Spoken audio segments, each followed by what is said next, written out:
அது வீண் பெருமையினால் ஆவது. அதுதான் இயல்பு.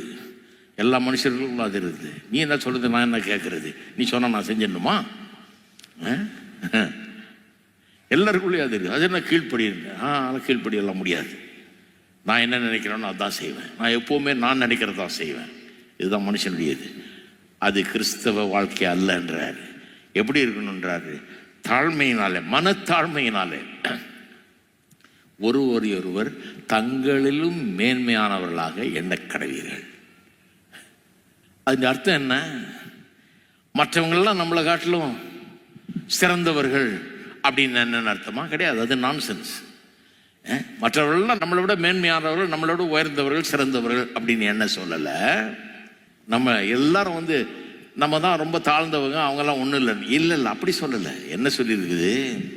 எப்பவும் மற்றவர்களுக்கு முன்னுரிமை கொடுங்கள். மற்றவர்களுடைய தேவையை முதலாவது வையுங்கள். உங்களுடைய தேவையை முதல், ஏன் தேவை நான் அப்படிங்கிறத எடுத்துட்டு எப்போதும் மற்றவர்களை முன்னிறுத்துங்கள். ஒருவரோடு தங்களில் மேன்மையானவர்களாக எண்ணுங்கள்னா அதுதான் அர்த்தம். உங்களை காட்டிலும் அவங்க எல்லா விதத்திலையும் பெட்டர்னு சொல்ல முடியாது. ஒருவேளை நீங்கள் அவங்கள காட்டிலும் படித்தவர்களாக இருக்கலாம், அவர்களை காட்டிலும் அறிவுள்ளவர்களாக இருக்கலாம், அவர்களை காட்டிலும் பெரிய ஞானியாக இருக்கலாம், எல்லாம் இருக்கலாம். ஆனால் அவருடைய தேவைக்கு முன்னுரிமை கொடுங்கள்ன்றது தான் இங்கே அர்த்தம். அதை நல்லா புரிஞ்சுக்கங்க.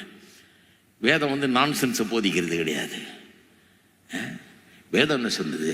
அவள் யாராக இருந்தாலும் ஒரு கிறிஸ்தவம் எப்படி இருக்கணும்? மனத்தாழ்மையோட அவருடைய மற்றவனுடைய தேவைக்கு முன்னுரிமை கொடுக்க வேண்டும்.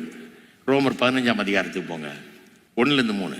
அன்றியும் பலமுள்ளவர்களாகிய நாம் நமக்கே பிரியமாய் நடவாமல் பலவீனருடைய பலவீனங்களை தாங்க வேண்டும். நம்மில் ஒவ்வொருவனும் பிறனுடைய பக்தி விருதுக்கு ஏதுவான நன்மை உண்டாகும்படி அவனுக்கு பிரியமாய் நடக்க கடவன். கிறிஸ்துவும் தமக்கே பிரியமாய் நடவாமல் உம்மை நிந்திக்கிறவருடைய நிந்தைகள் என் மீது விழுந்தது என்று எழுதியிருக்கிறபடி நடந்தார். அதாவது நமக்கே பிரியமா நடக்கிறத விட்டுட்டு, எனக்கு என்ன இஷ்டமா தான் நான் செய்வேங்கிறத விட்டுட்டு பலவீனருடைய பலவீனங்களை தாங்குகிறார். பிறனுடைய பக்தி விருத்திக்கு எதுவான நன்மை உண்டாக முடியும். அவன் பில்டப் பண்ணப்படும்படியாக அவனுக்கு பிரியமான நடவன். அவன் இன்னும் ஸ்ட்ராங் ஆனவன், அவன் பலவீனன், அவன் இன்னும் ஸ்ட்ராங் ஆனவன் மாறும்படியாக அவனுக்கு பிரியமானவளை செய்கின்றாரு. ஏன்? கிறிஸ்துவும் தமக்கே பிரியமாய் நடவாமல் உம்மை நிந்திக்கிறவருடைய நிந்தை என்மேல் விழுந்தது என்று எழுதியிருக்கிறபடி நடந்தார். அவர் தமக்கு பிரியமானதை செஞ்சிருந்தாருன்னா நம்ம இங்கே இருக்க மாட்டோம். தமக்கு பிரியமானதை செய்யாமல் விண்ணை துறந்து மண்ணுக்கு இங்கே இருந்து பாடுபட்டு மரித்து எல்லாம் செஞ்சார். ஏன்னா நாம வாழ வேண்டும், நாம நல்லா